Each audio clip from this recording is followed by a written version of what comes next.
Okay, guys, we want to continue with our exam. Okay, the same one. Paper 1 multiple choice, May, June 2025. We want to proceed. We are now doing question 16. No, we're actually doing, let me check. Yeah, question 16. We have done question from 1 through 15 so far. So maybe today we are going to do only 2 questions because this question 16 is a complicated question. Not really like complicated per se, but kind of like a question that will take long for me to finish the explanation and give you guys the the final answer.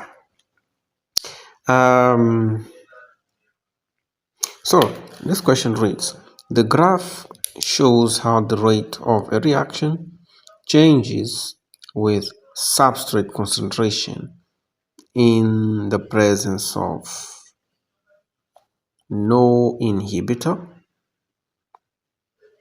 inhibitor X, and inhibitor Y. So let's read again. The graph shows how the rate of a reaction changes with substrate concentration in the presence of no inhibitor. So when no inhibitor is present, and when inhibitor X is present, and when instead of inhibitor X you have inhibitor Y.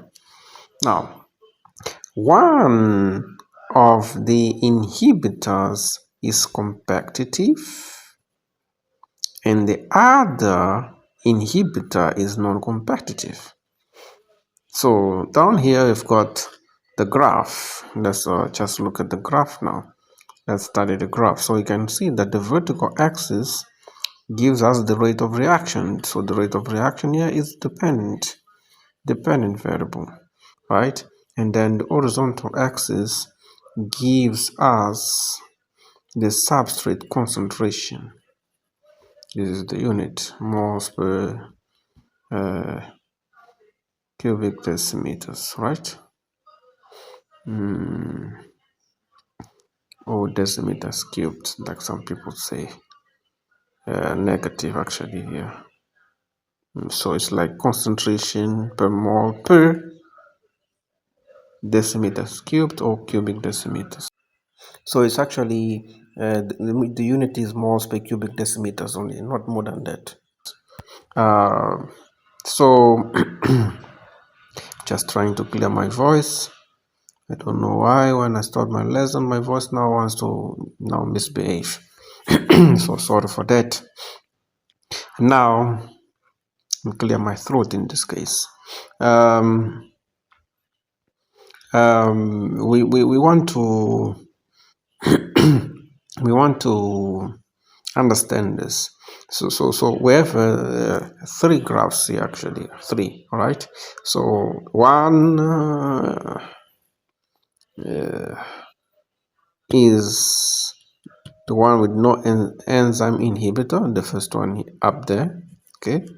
And then this one here, it has got inhibitor X, and then this one down here, okay, has got inhibitor Y. All right. Now you see, you can notice that the one with no inhibitor and one with inhibitor X, they reach Vmax. Okay, rate of reaction. So they reach Vmax. Yeah. Right. The same Vmax. All right. So we need to understand that. We need to understand the difference between competitive inhibitor and non-competitive inhibitor. So let's analyze competitive first. We need to identify which one here is the competitive inhibitor. Is it X or Y? Okay, that's what we need to make sure we figure out. So we want to figure out which one is the competitive. So the competitive in this case will have the same Vmax, all right, but different Km. Okay, I'll explain that. Okay, I've got some notes here. All right, so competitive inhibitor, they have same Vmax but different high Km. All right, and that's why we can know that the one that has got the same Vmax with the one with no inhibitor, with no enzyme inhibitor, is then the competitive inhibitor. So in this case, X is the competitive inhibitor. Why is that? So the reason is that for competitive inhibitor, okay, Vmax is unchanged because the inhibitor can be outcompeted by increasing the amount of substrates, because like they're competing for the same active sites, or in this case for the same active site in the enzyme, right? So each enzyme, you know that they have an active site. So for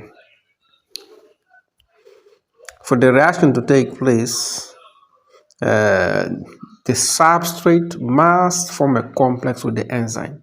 It's called enzyme substrate complex. But in this case, I've got an inhibitor, okay, that is competing for the same active site. So how do you make sure that you minimize this problem? You just have to increase the amount of substrate. So if you increase the amount of substrate to such an extent that you can outcompete the inhibitor, then you can reach Vmax without a problem.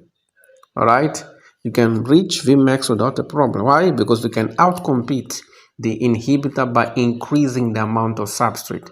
That way you make sure that the probability, the chance of the substrate meeting the active site is way higher than the chance of the inhibitor meeting or colliding with the active site. All right, because they'll be moving around. They've got kinetic energy in there. All right, so that's how you can identify a competitive inhibitor. So the problem though is the competitive inhibitor decreases the affinity of the enzyme for the substrate, because the inhibitors, they're competing for the same active site. So it decreases the affinity of the enzyme for its substrate. Okay, so affinity of the enzyme for the substrate is affected.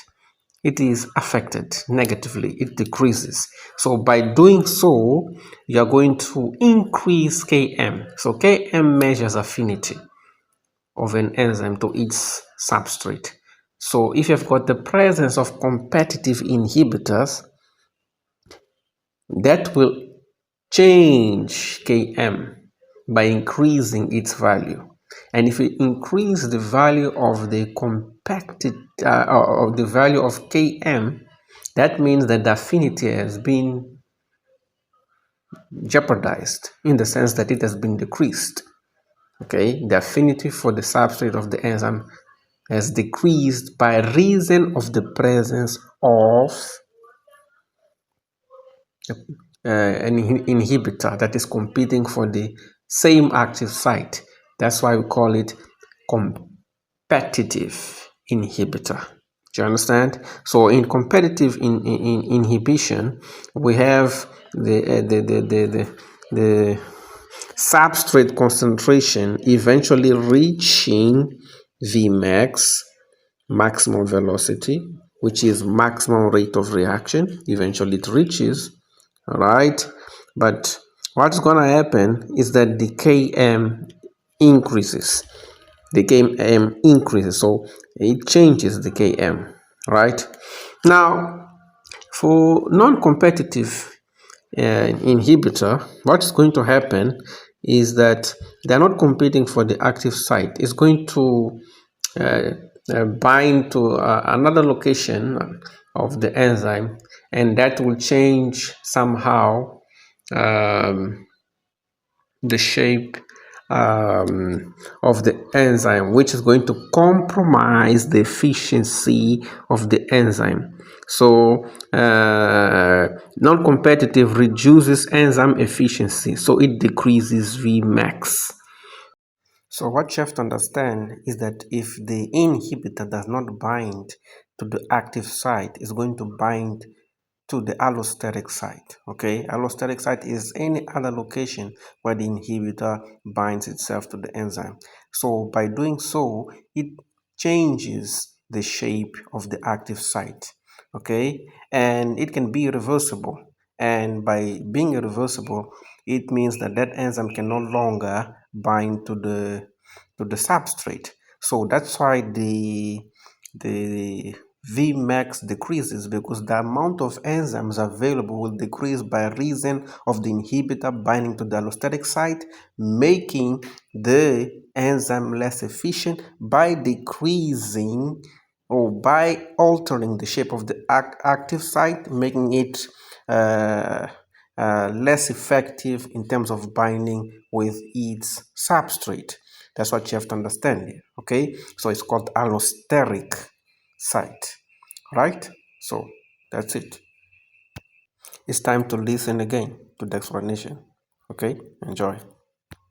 Because they're actually tampering with the shape of the enzyme by having that non-competitive inhibitor binding to the enzyme on another location, which affects the shape, okay, of the enzyme, decreases. Then, to be more specific, to make it more simple, it reduces the efficiency of the enzyme, so it decreases Vmax.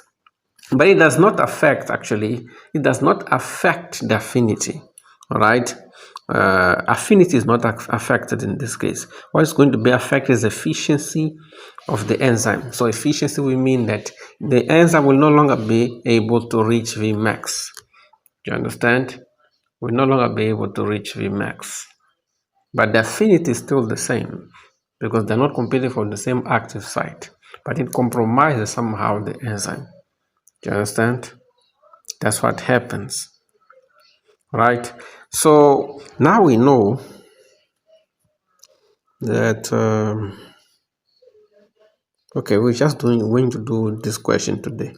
So now we know that this one here is competitive inhibitor X, and Y is non-competitive inhibitor. Let's see the question here. What is the correct estimate of Km for the reaction shown when a competitive inhibitor is present? It must increase, okay? It must increase, okay? All right, it is going to increase. So we are going to analyze this one, competitive, this one here. We want to know Km. So we've got some values here. 0.11, 0.23, 0.38, 0.65. Let's just see the values that we have here. So it's going to reach half Vmax.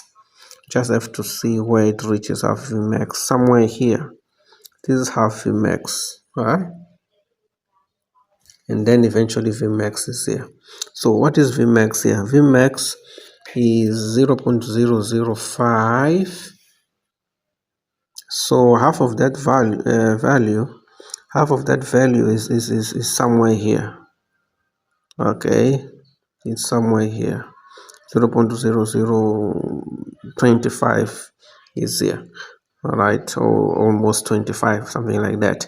So the only value that matches what we see here and the graph is B. Right, that's it for today, guys. Thank you for watching.